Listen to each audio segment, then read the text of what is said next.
gitu. Nah, jadi mereka memang membuka suatu training gitu ya, atau workshop juga setiap tahunnya untuk tingkat Asia Pasifik. Nah, kenapa Malaysia? Padahal kan yang nyelenggarain Japan Braille.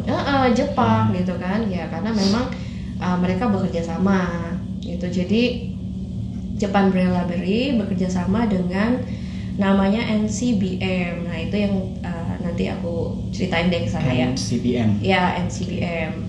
Temukanlah apa yang paling kalian sukai gitu. Amin. Dan setelah di situ carilah jalan menuju hal itu.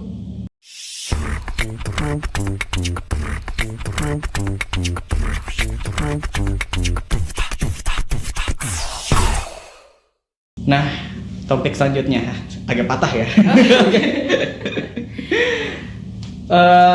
Kemarin itu nih waktu pertama kali, bukan pertama kali, mungkin kedua kali kita ketemu Kak. Kan waktu itu kan kita pertama kali ketemu di salah satu pelatihan lah gitu kan. Kakak jadi coach, saya jadi peserta, jadi muridnya. Oke. Nah, di pertemuan kedua tuh kakak cerita kalau kakak waktu itu pengen ke Malaysia. Yes. Waktu itu tahun berapa ya? Tahun ini juga? Tahun ini juga. Iya. Nah ke Malaysia itu spesifiknya ngapain Kak? Aku mengikuti ini sih training Training. tentang teknologi. Jadi ICT training di Malaysia. Jadi kayak kursus. Iya. Oh, I see. Jadi awalnya itu kakak daftar atau gimana? Ya, jadi program ini yang aku ikuti di Malaysia kemarin itu memang program rutin dari Jepang Braille Library. Gitu. Nah, jadi mereka memang membuka suatu training gitu ya, atau workshop juga setiap tahunnya untuk tingkat Asia Pasifik. Nah, spesifiknya yang kemarin aku ikuti adalah training untuk komputerisasinya, khusus untuk tunanetra gitu. Nah, jadi ya tadi aku bilang karena mereka memang membuka program ini tiap tahun. Waktu itu aku apply di tahun 2021. Sebenarnya aku apply tahun 2021 gitu kan. Terus mengalami pandemi juga kan waktu itu ya. Pandemi, jadi waktu itu kita melakukan semuanya via online. Aku interview juga.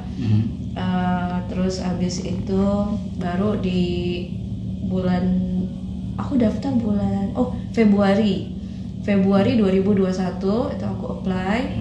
Terus kemudian dapat kabar di bulan Maret bahwa application-nya aku di approve. Terus abis itu aku akan masuk tahap wawancara interview dengan tim dari Malaysia. Nah, kenapa Malaysia? Padahal kan yang nyelenggarain Japan Braille. Jepang gitu kan? Ya karena memang mereka bekerja sama gitu. Jadi Japan Braille Library bekerja sama dengan namanya NCBM. Nah, itu yang nanti aku ceritain deh ke sana ya. NCBM. Ya, NCBM gitu. Nah, jadi mereka bekerja sama. Jadi yang sponsornya ini adalah dari Jepang Braille Library ini, tetapi yang eksekusinya ya NCBM ini gitu. Nah, kepanjangannya apa NCBM? NCBM itu National Council for the Blind Malaysia. Oh, oke. Oh, berarti lembaga Malaysianya. Oke, lanjut. Gitu. Oke, nah terus ya udah aku diinterview sama pihak NCBM mewakili Jepang Braille Library-nya gitu kan untuk mengikuti program ini. Waktu itu tahun 2021 akhirnya aku dikabarin bahwa aku lolos gitu kan untuk mewakili Indonesia. Jadi tiap tahun itu akan dipilih 2 dari berbagai negara. Jadi masing-masing negara 2 itu ada tingkat intermediate dan tingkat advance. Waktu itu aku daftar tingkat intermediate-nya. Nah, kalau yang advance-nya ada temanku juga dari Bandung, itu juga terima. Nah, seperti itu sih. Nah, itu spesifiknya kalau boleh tahu belajar teknologi kan? Iya. Nah, teknologi apa? Kalau kemarin kita lebih ke komputer dan spesifiknya kemarin programming. I see. Nah selama di sana ngapain aja tuh Kak? Maksudnya Ya belajar. bodoh banget ya pertanyaan. Enggak sih, tapi aku ada makan, ada tidur juga sih di sana. Asia iya. Jadi rahasia itu ya. Ya mengalami hidup seperti manusia lah ya. Iya, masih manusia soalnya. Belum. Maksudnya sorry NCB berarti itu semacam asosiasi blind di Malaysia atau Iya, apa? betul. Seperti Pertuni di Indonesia atau gimana? Betul, serupa Pertuni. Jadi ya waktu aku ke sana ya aku langsung disambut dengan tim NCBM ini gitu kan. Kita juga waktu pelaksanaan trainingnya juga menggunakan gedungnya NCBM di sana. Itu selama waktu itu 2 minggu ya aku 14 hari itu belajar di sana. Nah, ada berapa apa sebutannya? Delegasi, student, foreign student? Partisipan saya sih. Partisipan. Ada berapa partisipan negara di sana? Kemarin tuh dari 5 negara. 5 negara apa aja tuh? Itu Indonesia sendiri, Malaysia, terus Filipina, Nepal, Sri Lanka. 5 ya itu ya. Malaysia, Indonesia, Filipina, Sri Lanka, Nepal. Ya, 5 kemarin itu. Sri Lanka. Sebenarnya sih kemarin itu memang kenapa sedikit? Sebenarnya biasanya banyak ya. Karena ini masih impact dari pandemi kemarin. Jadi masih dibatasi. Gitu. Sampai tahun depan sih, 2025 itu masih dibatasi. Oh ya karena open registrationnya pas pandemi ya. Betul. I see. Pantesan kalau ASEAN kenapa nggak 10-10-nya? Betul. Sebenarnya banyak kemarin waktu online kan aku kan apply itu 2021 gitu kan. Terus 2021 itu juga karena kita nggak bisa berangkat ke Malaysia, jadi kita pelatihannya online. Itu banyak sebenarnya. Ada dari Filipina juga, dari mana ya? Laos. Banyak deh pokoknya. Dari Bhutan juga banyak lah pokoknya. Bhutan. Iya. Anjay. Banyak Astaga. juga. itu salah satu negara yang saya penasaran sih, Bhutan itu. Soalnya kan agak jarang ya info-info atau apa namanya, apalagi tentang disabilitasnya tuh dari Bhutan kan gitu. Itu iya Iya ada sih, bener relasi sih. orang sana nggak Kak? Sejujurnya. Ada nggak ya? Mungkin harus dilihat di grupnya dulu ya. Soalnya kemarin yang waktu ke Malaysia itu enggak, yang dari partisipan dari Bhutan itu mungkin tahun kemarin. Jadi tiap tahun tuh dibagi-bagi. Oh dibagi-bagi sih. 5 negara. Oh. Ya, jadi para partisipan yang udah apply di tahun 2021 kan ada 20-an orang itu. Nah itu diberangkatkan ke Malaysia per tahunnya, tapi dibagi-bagi jadi berapa bagian gitu, 5 orang, 6 orang, 7 orang gitu, nggak langsung semua sampai tahun 2025 nanti. Makanya kita nggak open pendaftaran lagi, nanti 2026 baru partisipan yang baru Open. ya gitu. Oh berarti setahun 55 Kemarin sih ya 5 negara. 5 negara atau 5 negara lagi dalam setahun apa gimana sistemnya sih? Itu kita kurang tahu ya. Itu internalnya mereka untuk membagi gitu. Tapi kemarin sih ya 5 negara 5 negara tahun ini. Berarti 2026 kemungkinan ada lebih dari 5 ya? Ya Kalau pembagiannya 5-5. sisa dari yang udah diberangkatkan. Jadi tahun 2021-2022 itu kan memang pendaftaran masih dibuka. Nah diberangkatkannya ya tahun 2023, 24 dan 25 ini dibagi-bagi gitu pesertanya. Jadi sisanya lah nanti 2025 itu. I see. Berarti 5 negara di 2023, 5 negara dari 2004 sama 2005. 5 negara lagi gitu ya?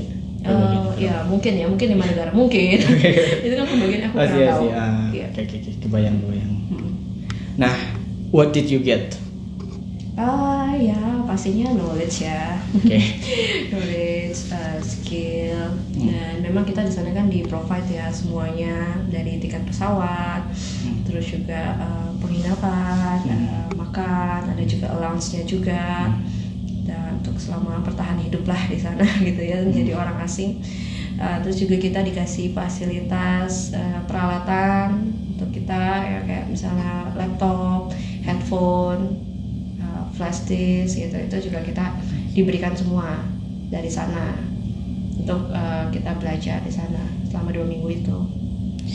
Ada ini nggak specific mission gitu dari mereka untuk para peserta ini, mungkin kayak apa bahasanya, mendevelop semua ilmu yang didapat ke Indonesia atau ke negara masing-masing. Ada mission nggak? Iya tentu pasti. Jadi waktu aku apply itu kan ada, kita berikan semacam rekomendasi, surat rekomendasi dari lembaga di mana kita bernaung. Ya kan, kalau misalnya kamu bernaung di Pertuni, ya kamu minta surat rekomendasi di Pertuni gitu. Terus ada motivasinya kamu apa, mau belajar di sana tuh untuk apa. Terus nanti setelah kembali apa yang mau kamu lakukan. Nah itulah yang akan jadi filternya mereka sebenarnya. Karena waktu itu dari lembaga tempat aku bernaung yang memberikan rekomendasi itu sebenarnya ada 2 orang yang apply, tapi aku yang masuk. Karena ini sih aku nggak tahu ya benar apa nggak, tapi ini hanya asumsi aja. Karena memang aku di lembaga tersebut udah berkontribusi lebih dulu, khususnya mempersiapkan diri aku untuk menjadi guru teknologi di lembaga itu. Berarti pakai ada portonya lah. Oke. Gitu. Jadi yang mereka berharap dari knowledge yang sudah diberikan, kita bisa meng-create lagi nanti kelas-kelas yang serupa di negara masing-masing. Seperti itu. I see. Oke. Keren sih. Keren. Itu misinya dari Jepang Braille Library-nya sendiri. Saya bisa nggak ya? Bisa aja. Nanti apply aja. Di yang terakhir aku dengar informasi ya 2026 itu akan open registration lagi. Tapi kan saya tidak bernaung di Pertuni. Oh ya, di mana? Di tempat kamu ini aja, di tempat kamu sekarang ngajar. Oh iya. Boleh juga gitu. Jadi instansi lah tempat kamu bernaung. Itu kamu minta rekomendasi. Oh saya ingin meningkatkan skill saya, bla bla bla. Tujuannya apa? Ya disitulah. Berarti untuk mahasiswa juga bisa dong mengatasnamakan kampus. Institusi kampus betul? Bisa ya. Bisa. 2026 saudara-saudara. Iya. semangat. Oke. Gitu. Nah terakhir mungkin sebagai atlet dan sebagai apa namanya, saya starstruck sih jujur. Yang sudah melalang buana kemana-mana. Terakhir nih, ada pesan-pesan nggak untuk pemirsa? Mungkin gini ya, melihat dan berkaca kepada pengalamanku gitu ya, dari sejak aku dulu sampai saat ini kamu bilang melalang buana di mana-mana, gitu kan? Itu kembali lagi ke pilihan kita masing-masing sih. Apakah kita memang menyukai bidang-bidang tertentu atau memang mau fokus ke satu bidang aja? Itu pilihan gitu loh. Jadi nggak bisa bilang aku udah melalang buana di mana-mana, itu udah paling oke banget, nggak juga sih. Jadi kembali lagi ke pilihan masing-masing. Jadi ya pesanku untuk teman-teman semua gitu kan, atau mungkin juga Farhan di sini ya yang masih di bawah aku nih usianya. Maksudnya masih panjang gitu. Masih ya, dede. Iya masih dede. Masih panjang gitu ya jenjang karirnya. Ya temukanlah apa yang paling kalian sukai gitu. Amin. Dan setelah di situ carilah jalan menuju hal itu gitu. Tapi kalaupun sekarang belum nemu nih gitu kan, kayak aku suka dicatur kan dari dulu, tapi memang aku belum ketemu channelnya itu, ya nggak apa-apa, carilah apa yang bisa kamu kerjakan sekarang ini secara positif. Nanti ketika kita udah masuk ke ranah tersebut, kita akan tahu apakah kita punya potensi di situ, kita bisa mengembangkan di situ, dan apakah itu bisa menjadi peluang karir kita. Jadi kalau menurut aku sih jangan menutup diri, jangan membatasi diri, gitu kan. Coba aja semuanya sampai tahap satu titik ya tadi kamu akan menemukan di mana passion kamu akhirnya gitu. Jadi kayak gitu sih mungkin pesannya. Gracia Carolina 2024 asik. And thank you very much Kak udah dan mohon maaf. Oh ya satu lagi, aduh lupa lagi harusnya di awal nih. Berterima kasih juga untuk Perpusnas. Ini kita di Perpusnas guys. Udah menyediakan tempat untuk kami gitu untuk bisa podcast bareng. Dan ya terakhir ya orang Perpusnasnya nggak ada sih ya udah. Terakhir dari kita mau keliling-keliling ya. Habis ini kita akan bertanding catur antara cabutan O2SN dengan atlet nasional. Aduh, gitulah. Tapi masih belum berprestasi nih. Amin. Oke. And thank you very much. Sekali lagi Kak Grace, thank you. Dan semuanya thank you udah nonton dan thank you very much. And see you next time. Bye. See you, thank you.